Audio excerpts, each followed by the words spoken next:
Good afternoon. It's Caroline Stevens, Seeking the Truth. On part 2, we have Stephen Lindbury and we've got Andy and Sue. You may recall from part 1, we were talking about the banking system and we were talking about mission creep with the New World Order global governance.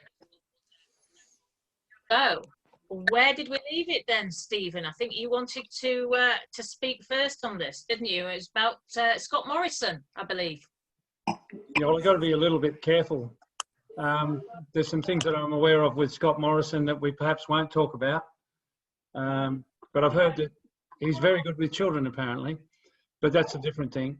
So what we were talking about was the oath that he took for Prime Minister of Australia when he swore an oath to the Constitution. And his oath bore no resemblance to the oath that's actually in the Constitution. And what he said was he swore an oath to Her Majesty, the Queen of Australia. And I challenge anybody to find a woman that could walk around that is the Queen of Australia, because the Queen is the Queen of the United Kingdom and Australia is part of the United Kingdom. So the people of Australia, the majority of the people of Australia don't even realise that their Prime Minister has sworn an oath to a fictitious entity. At the very best, it's a corporation, but we can't even find the registration for that corporation. So it's really just a delusion. Andy, what would you like to say to that? I've known the fact for a while. I have a few, I don't know if you can hear me. The sound, is the sound any good? Is the sound okay? Yeah, the sound's better this time than it was before. Okay. Yeah, I sort of delved into this probably about 4 years ago, and I started a constitution group, and it was brought to my attention that the whole Parliament was running on an absolute lie, and it was obviously set up in America. And I also had a friend of mine, Joseph Takis, that had actually traced the money to a bank account in somewhere in America with trillions and trillions of dollars in, which I guess is our trust money that they use. And it was very fictitious, and they were using us all as business names by putting our names in full capitals, which is rather clever, really, because, you know, we all like to have a name. So when we receive something in the post, it's quite exciting till you open it. So when you start comprehending full caps is different from lowercase, and when you realise that you don't really need a name, because the people that know you, it makes a big difference. So I looked a bit deeper. What is the name of your website, please, for the audience? Well, I've got a Facebook group, but we've got a website which is ausclc.org, which is our common law court website, which is one of the things Steve and I both work on, along with a fairly big group of other people. And we delve into the facts rather than the fiction. Right, okay. So what we're looking to do is to gather as many people together as possible to convene common law courts, because the only way we're going to change any of this anywhere, and that includes in England as such, or in the United Kingdom as a whole, is if the people realise that they are the supreme unstoppable power, and that's what we are. And the governments are supposed to represent our word, and they don't. We've even had politicians here in Victoria film on the news, point at a pile of letters and tell everybody that I'm not going to read any of these, I'm not even going to open them. So who are they working for if they're not working for you? They're not working for the people. So with a common law court, you need the weight of numbers. Like if there's 10 of you, you're not going to do much. You can all be locked up. But it's a little bit like what we saw in Germany when they had 4.5 million people on the streets. If those people had a common law court and then they had a judgment, there's enough people where they can move forward, and there's too many people to lock everybody up. But the trouble is waking the people up to what's going on. Even when you show them, for example, Scott Morrison's oath and how laughable that is, well, here in Australia, that's exactly what it is. It's ha, ha, ha, off to the pub, go to the horse races, watch the football, whatever. It just doesn't get through that layer that you've got an imposter as a Prime Minister. He's taken a fake oath. So you don't have a Prime Minister. And we already know that. We know it's a private corporation. They're registered with the SEC in New York. But the mainstream doesn't, because the television didn't tell them. So therefore, it's not real. I have to say that there is a thought process here in the UK amongst a group of women in particular that we're finding we're struggling with a lot of the men folk, dare I say it, and, you know, present company accepted, but it tends to be the women that are taking a lot of the information on board. And wanting and have, I want them to be empowered, which is what you're talking about. Really, it's about empowerment. And obviously, as a female myself, and going out and doing what I do, I will actively campaign on the streets. I've door knocked. I've done all that in the political realm, if you like. Got nowhere because we're not meant to get anywhere if we are working for the people. The political party system is not working. It's not designed to work for the people, the sovereign people. Would you agree? Exactly. And they'll refer to you as a sovereign citizen. And that's laughable. A sovereign citizen is an oxymoron.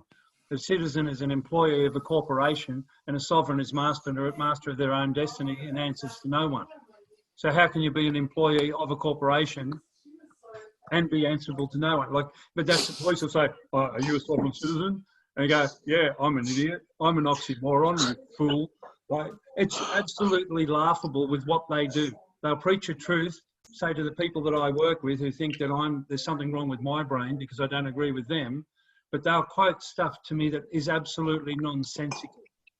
And I'll make claims back to them like, "Oh, so if I say something about vaccines or something like that, you tell me I'm not a doctor. Are you implying that doctors are the only ones who can read?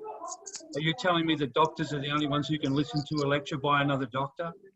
But they give you no credit for having any ability to process information, yet their basis for their knowledge is the television or the media. And when you say that, they'll say, "No, it's not." You say, "Awesome. Can you share your sources with me?" And they can't, because their sources are the television and the media. And they don't have original thought in their head. I love that term, sovereign citizen. It really makes me laugh because, you know, sovereign is to be, or sovereign is a real term. A sovereign is someone that has a castle and some guards. Sovereign is the actual term they've removed from the dictionary from about probably the last 100 years. It seems to have disappeared, but that means to be in control of your own life. And then citizen is part of a citizenship. And the way they took it, Australia really gets us, because what they did is they sailed around the outside and they found islands that were empty. Norfolk Island, and there's another one as well, Steve. What's the other one called? Lord Howe. Lord Howe Island. Yeah. Lord Howe and Norfolk Island. So these islands hadn't got any people on them. So what the East India Company did was actually claim those islands and sovereignty of those islands. They then made a business that they registered in America. They then made a ship called the Commonwealth of Australia. They then moved the ship, the Commonwealth of Australia, and made all the people that came here sign up to the Commonwealth of Australia, which they then changed back in 1911, I think about the same time the English government did, as you were saying earlier, something in England, which I wasn't aware of at the time, aware of it now, but you've just told us. But then basically by you being part of that ship, and then they tricked us again in 1973, Whitlam made the Tides Act, which brought the tide to the centre of the country. So basically we're all underwater, and that's why we drive on lanes, and that's why we drive vehicles, that's why we, you know, and we drive rather than travel. And it's all legal terminology, the trickery of language. I've been arrested a few times for stupidness, and I don't mean my stupidness. I mean, I was arrested to go to a family court, and I carry a penknife because I use it every day in my work, and I was using it that day, and they gave me $1,000 fine for this penknife, and they want me to go to court for it. Well, I refuse to go to court because it's a very dangerous place to be. It's full of trickery. It's all in different levels, so nobody can hear you. And I comprehend the fact that it's a dangerous place to be, so I stay away from it. And occasionally they'll come and pick me up and take me down for an hour to the police station and give me bail, and I leave again. But I always educate them when I go down there. I love it. You know, I tell them about their satanic pentagon sign that they have on their sleeve in Victoria, and the St Edward crown on the top, and the Roman reef around the outside, which means canon law, and the little badge in the middle, which is the Rothschilds badge, because they all work for the Rothschilds, because that's where the coin comes from that they use. And she said to me, "Oh, you're a sovereign citizen." I said, "That's a bit of an oxymoron, isn't it, darling?" She said, "Well, sovereign citizen, that's what you are." And I said, "How can you possibly be sovereign and a citizen?" I said, "That's like saying a judge has got some jurisdiction." I said, "It doesn't make sense." I said, you guys only work on force. That's why you got guns. That's why you use cuffs, because you work on force. If I'd done something wrong, I'd put my hands up, but I've done nothing wrong. And this is, she walked away. She was actually with me. She understood. She comprehended what I'd said. So did the guy that was the sergeant was the other side. When I started explaining his badge to him, I said, "Do you realise who you're working for? Where's your paycheck come from? You don't work for Victoria government. You don't work for Australia. You work for a business. There's the ABN number. You're working for a business. You're a business for profit." It's already been proved in the High Court that businesses are for profit. So Australia at the minute, I spoke to Andy before we came on air, and I said that I'd actually been flown to Australia and taken, this was last November, Stephen. I went round Perth, Western Australia for a couple of weeks, met some truthers, lent me a car and this, that and the other so I could get about. And I went round the churches and saw the satanic symbology, because the churches in Western Australia, I'm sure they are in the rest of Australia, are a corporation. Now I know a person in Western Australia who, and I'm going to give him some coverage here now, because since I've left, that guy he's now been locked up in a psychiatric ward, and because he has refused to kowtow to what you're talking about.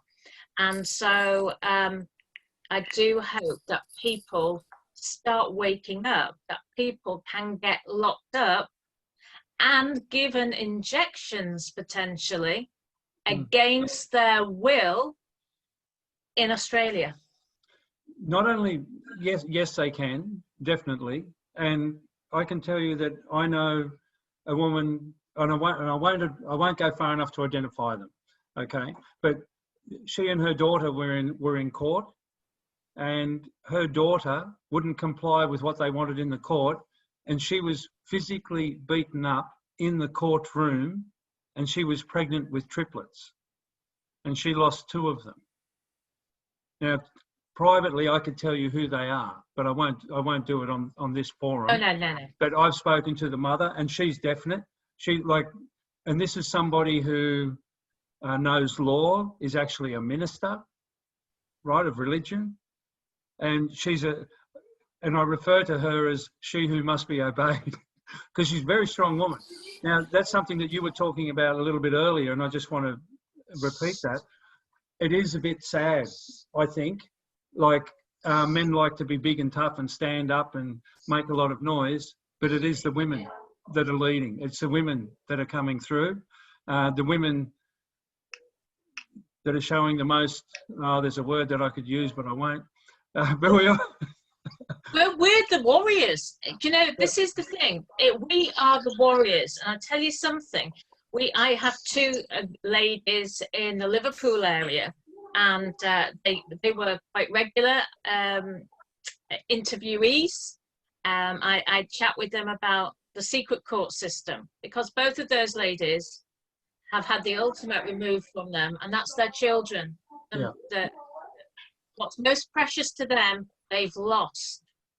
And I cannot imagine what it must be like as a mum to wake up every day and go into empty bedrooms full of toys with no child there.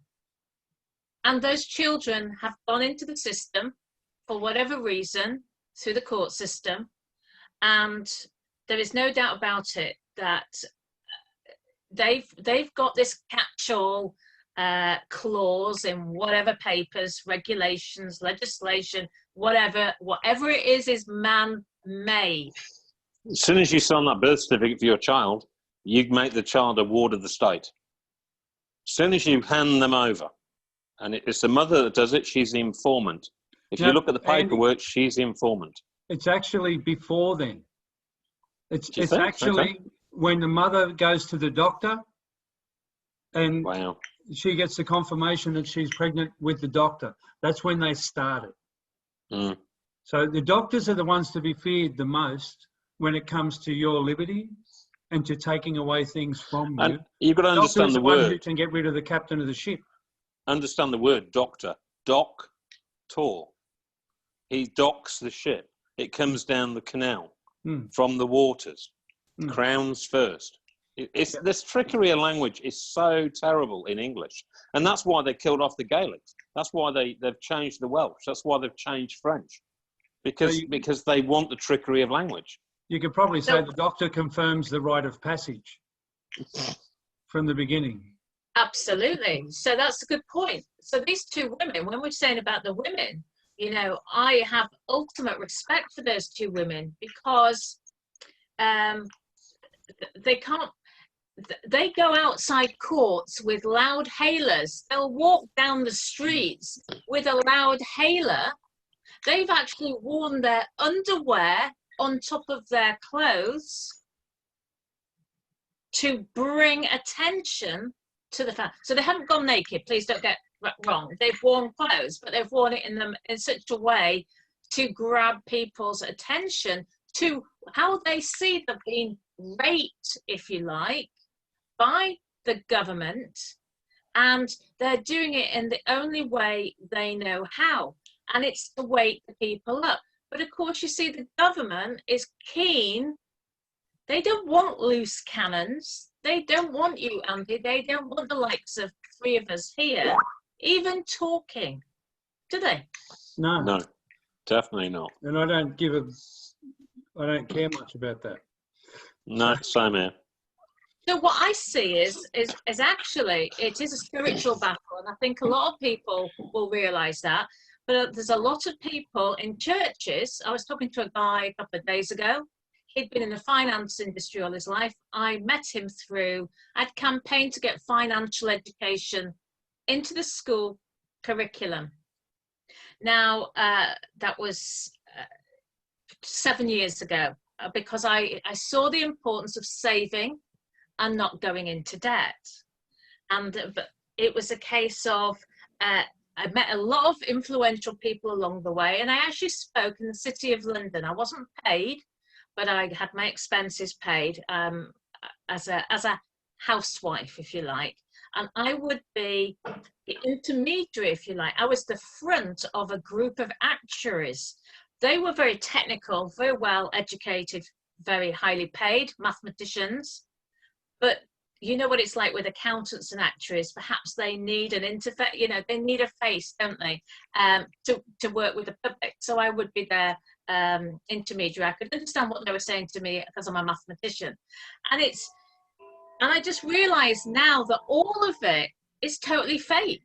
And I didn't know that at the time. But to see those kids, I then started doing charity work, going into schools and encouraging the children to save, not going to debt, and the teachers as well.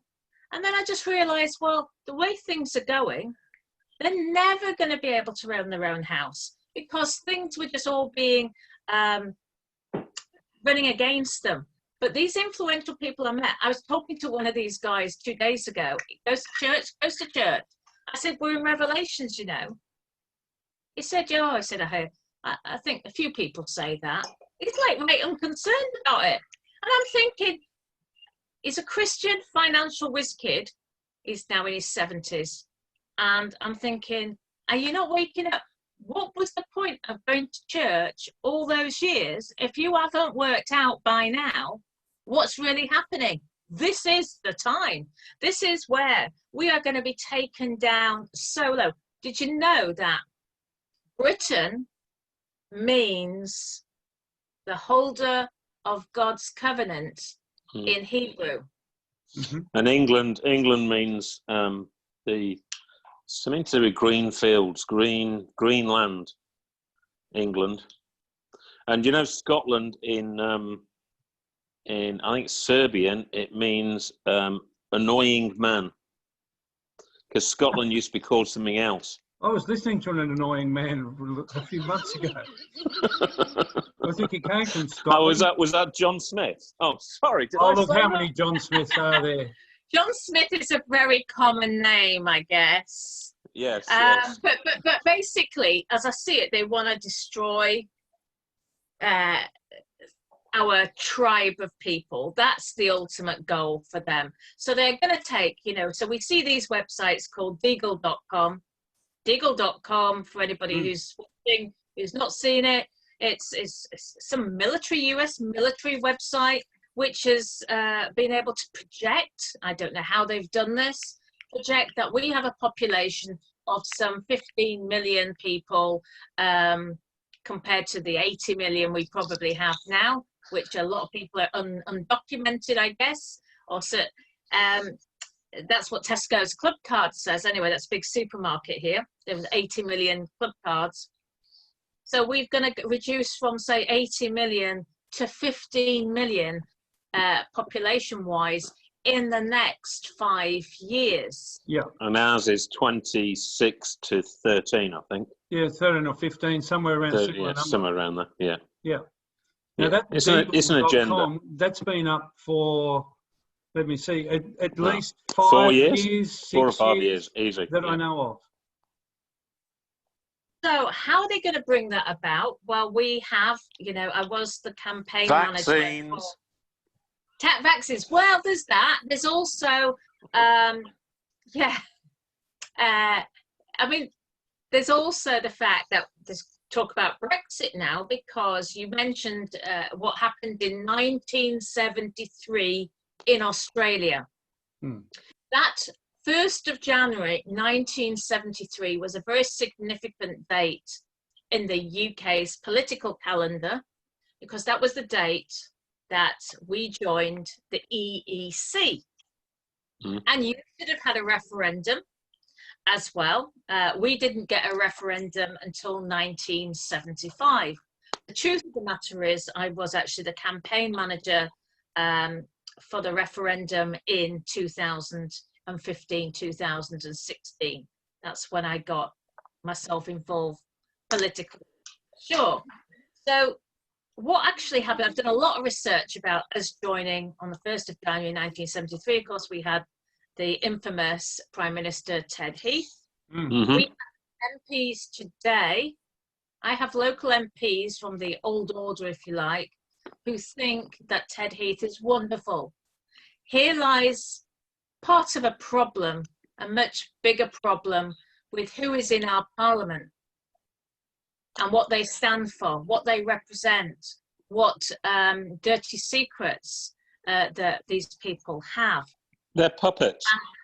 They're puppets. And so, you have the whip but system. there's something else they are that starts with P as well. Well, we can't generalise. I need the evidence.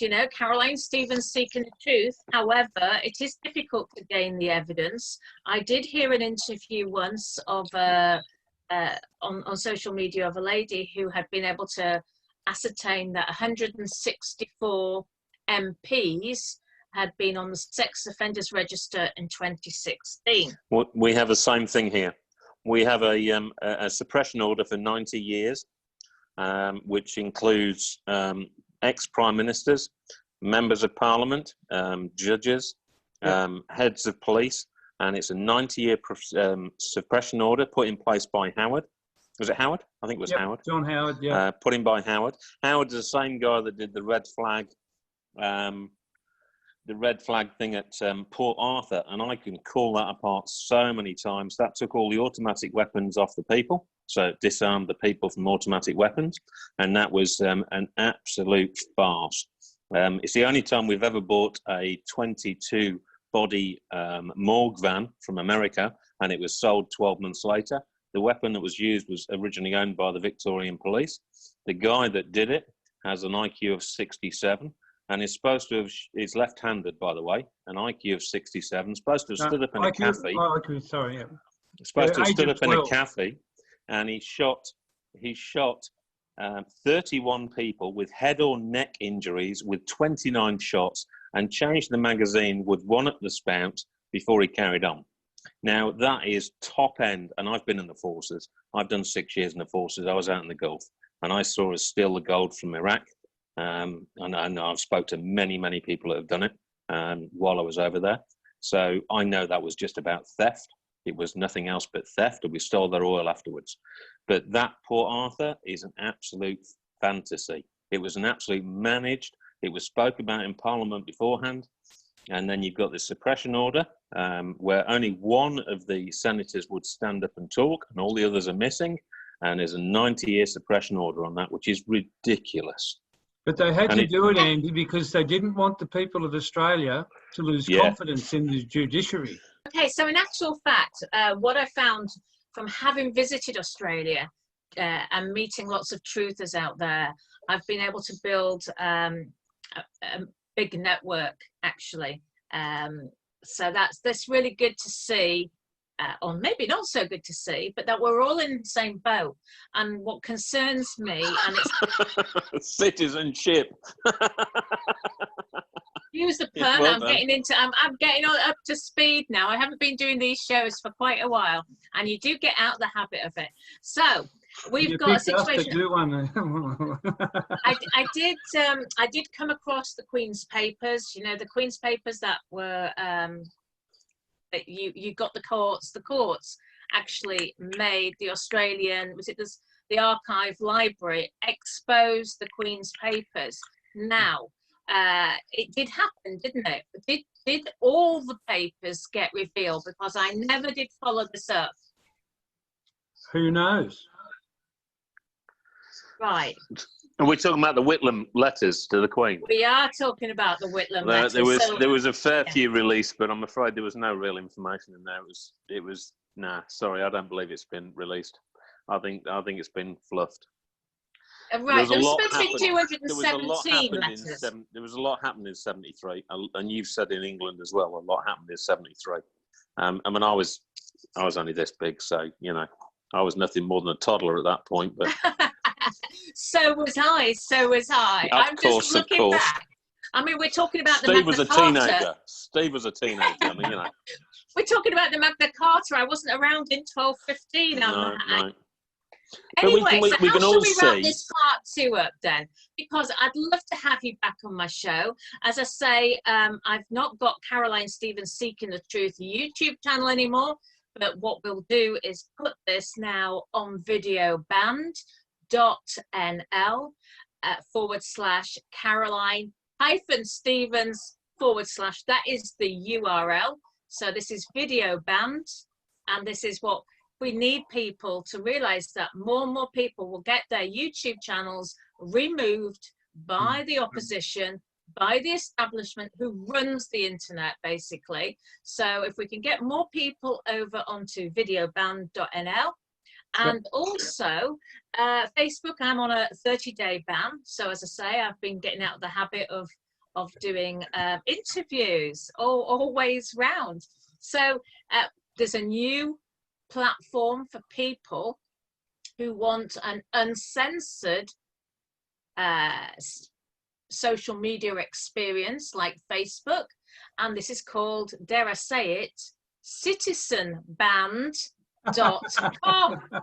But yes, you could read that as, we're banning citizens here because we don't want citizens. We want sovereign people. Is it B-A-N-D or B-A-N-N-E-D? Citizens, sorry, what was it? Citizens Band. Or Citizen Band? Citizen Band, B-A-N-N-E-D. Band. Oh, it is. Citizen Band. Well done. Citizenband.com. Awesome. No corporate employees. Well done. Yeah. Sounds good. Yeah. Let's just roll this up, because this was all quite impromptu. We didn't actually plan to do it this way. But this is the end of part 2, Caroline Stevens Seeking the Truth, with Stephen and Andy Ansu from South Wales, Australia, and Victoria in Australia. South Wales, New South Wales. Oh yeah, okay. yeah, that's the one. And the new sites to look for are Citizen Banned, BANNED.com. That's for the Facebook equivalent. And we've got Video Banned, BANNED again, .NL. So like for Netherlands, and then / Caroline-Stevens / for direct access to my videos. And your website again, please, just your website URL. Oh, Go for it, Steve. AUSCLC.org. can you just repeat that for me again, Stephen, please? AUSCLC.org. Fantastic. So that's for AusCommonLawCourt.org. Fantastic. Well, thank you so much for your wealth of experience and sharing it with me today and the audience. Hopefully we'll get people in the UK and Australia to come together in common cause against a common enemy, shall we say. And one might even say against the common core. Right. And you could say the reason why we pay income tax is because we are at war. But strangely, with them.